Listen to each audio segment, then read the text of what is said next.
नमस्कार, India speak daily में आपका स्वागत है और मैं हूं आपके साथ मिंटू झा। बुधवार को बेंगलुरु के चिन्नास्वामी स्टेडियम के बाहर भगदड़ मचने से कम 11 लोगों की मौत हो गई और 33 लोग घायल हो गए हैं। कर्नाटक के मुख्यमंत्री सिद्धारमैया ने प्रेस कॉन्फ्रेंस में मीडिया को ये जानकारी दी। सीएम ने इस मामले की मजिस्ट्रेट जांच कराए जाने की घोषणा की है। 1 लाख से भी ज्यादा फैंस आरसीबी की जीत का जश्न मनाने के लिए स्टेडियम के बाहर जमा हुए थे। आरसीबी टीम का स्वागत करने और 18 साल बाद आईपीएल टीम की जीत का जश्न मनाने के लिए युवा, महिलाएं, पुरुष, यहां तक कि बुजुर्ग भी सड़कों के किनारे खड़े थे। बीबीसी में छपी रिपोर्ट के मुताबिक एक पुलिस अधिकारी ने बताया, चिन्नास्वामी स्टेडियम के गेट पर भगदड़ मच गई। जब यह हादसा हुआ उस समय स्टेडियम का गेट नहीं खुला था और बड़ी संख्या में लोग एक छोटे से गेट को धक्का देकर तोड़ने की कोशिश कर रहे थे। इसी दौरान यह भगदड़ मच गई। नाम न बताने की शर्त पर एक अन्य पुलिस अधिकारी ने बताया कि करीब 1 लाख लोगों के आने की उम्मीद थी, लेकिन संख्या 2 लाख के आसपास पहुंच गई। स्टेडियम के पास भी काफ़ी लोग जमा हो गए थे। हालांकि इस मामले में पीएमओ ने एक्स पोस्ट में लिखा, बेंगलुरु की दुर्घटना बहुत ही दुखद है। इस दुख की घड़ी में मेरी संवेदनाएं उन सभी लोगों के साथ है जिन्होंने अपने प्रियजनों को खो दिया है। मैं ये कामना करता हूं कि जो लोग घायल हुए हैं वो जल्द स्वस्थ हो जाएं। आरसीबी टीम विशेष विमान से पुराने HAL हवाई अड्डे पर पहुंची। यहाँ उसका स्वागत कर्नाटक के उप मुख्यमंत्री DK शिवकुमार ने किया और उन्हें एक जुलूस के रूप में होटल ले जाया गया। स्वागत समारोह से पहले राज्यपाल थावरचंद गहलोत, मुख्यमंत्री सिद्धारमैया और अन्य मंत्रियों ने टीम का अभिनंदन किया।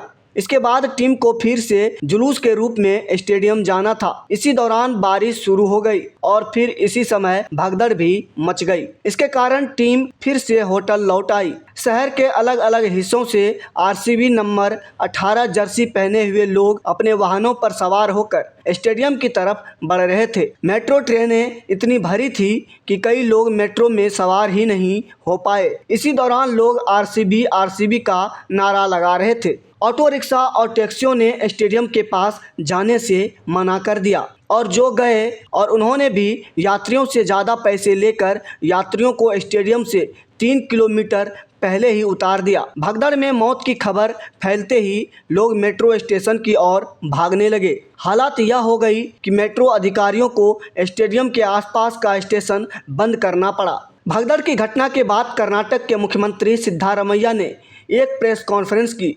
उन्होंने मृतकों के परिवार के लिए 10 लाख रुपए मुआवजे की घोषणा की है। उन्होंने कहा, बेंगलुरु का पूरा पुलिस बल तैनात किया गया था। ये घटना नहीं होनी चाहिए थी। हम पीड़ितों के साथ है। सीएम सिद्धारमैया ने एक्स पर भी पोस्ट कर संवेदनाएं जाहिर की है। सीएम सिद्धारमैया ने लिखा, बेंगलुरु के चिन्नास्वामी स्टेडियम में आरसीबी टीम की जीत के जश्न के दौरान मची भगदड़ में कई लोगों की जान जाने और कई के गंभीर रूप से घायल होने की खबर सुनकर हमें गहरा सदमा लगा है। उन्होंने लिखा, इस त्रासदी के दर्द ने जीत की खुशी को भी खत्म कर दिया है। मृतकों की आत्मा को शांति मिले। मैं घायलों और अस्पताल में इलाज करा रहे लोगों के जल्द से जल्द स्वस्थ होने की कामना करता हूं। सीएम सिद्धारमैया ने बताया कि ऐसी भगदड़ और भीड़ के बेकाबू होने की आशंका के चलते ही टीम को विक्ट्री परेड में मार्च करने की अनुमति नहीं दी गई थी। उनके मुताबिक स्टेडियम के पास लोगों की भीड़ के कारण मची भगदड़ की वजह से यह दुर्घटना हुई। सीएम ने लिखा, मैं जनता से अपील करता हूं कि वे समझें कि उनका जीवन अनमोल है और वो अपनी सुरक्षा को पहली प्राथमिकता दें।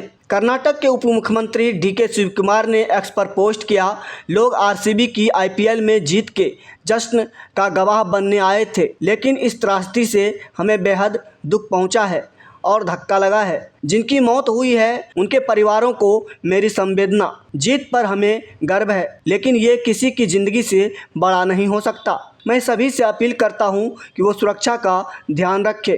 बेंगलुरु में हुई भगदड़ की घटना को लेकर बीजेपी ने कर्नाटक की कांग्रेस सरकार को जिम्मेदार ठहराया है। कर्नाटक बीजेपी ने राज्य की कांग्रेस सरकार पर निशाना साधते हुए एक्स पर पोस्ट किया। 7 लोगों की मौत। कांग्रेस सरकार की गैर जिम्मेदारी के कारण मची भगदड़ में कई लोग जिंदगी और मौत से जूझ रहे हैं। भीड़ को नियंत्रित करने के लिए कोई उपाय नहीं, कोई बुनियादी व्यवस्था नहीं, सिर्फ अराजकता। कर्नाटक के मुख्यमंत्री सिद्धारमैया और उप मुख्यमंत्री डीके शिवकुमार पर हमला बोलते हुए कर्नाटक बीजेपी ने लिखा, जब निर्दोष लोग मर रहे थे तब सिद्धारमैया और डीके शिवकुमार क्रिकेटरों के साथ रील शूट करने और लाइमलाइट बटोरने में व्यस्त थे। शर्म आनी चाहिए। इस फोटो ऑफ कांग्रेस सरकार पर यह आपराधिक लापरवाही है। कर्नाटक विधान परिषद के नेता प्रतिपक्ष और भाजपा एमएलसी नारायण स्वामी ने कहा, यह त्रासदी सरकार की वजह से हुई। उन्हें इस बात का कोई अंदाजा नहीं था कि कितने लोग आएंगे, क्या सावधानियां बरतनी होगी।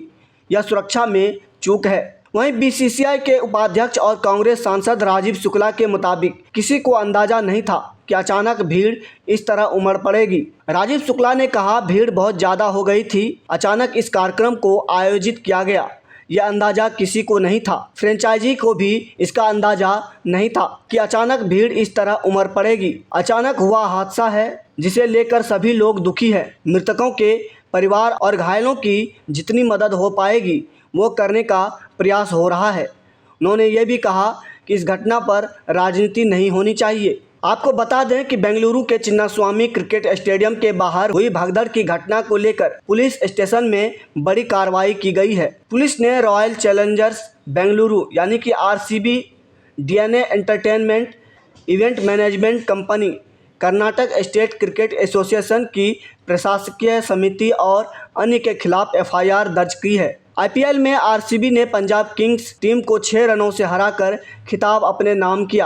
आरसीबी ने 18 साल बाद आईपीएल में पहली खिताबी जीत दर्ज की। इस ऐतिहासिक जीत के बाद बेंगलुरु के चिन्नास्वामी स्टेडियम में आरसीबी की विक्ट्री परेड आयोजित की गई थी। एफआईआर में आपराधिक लापरवाही का आरोप लगाया गया है, जिसके चलते यह भगदड़ हुई है। पुलिस के मुताबिक टिकट वितरण या आयोजन के दौरान सुरक्षा इंतजामों में गंभीर चूक की गई थी, जिससे हालात बेकाबू हो गए। अब पुलिस ने इस मामले में आयोजकों की भूमिका की जांच शुरू कर दी है और दोषियों पर सख्त कार्रवाई की तैयारी चल रही है। अभी के लिए फ़िलहाल इतना ही। तो इसी तरह की महत्वपूर्ण जानकारी के लिए बने रहिए इंडिया स्पीक डेली के साथ। धन्यवाद।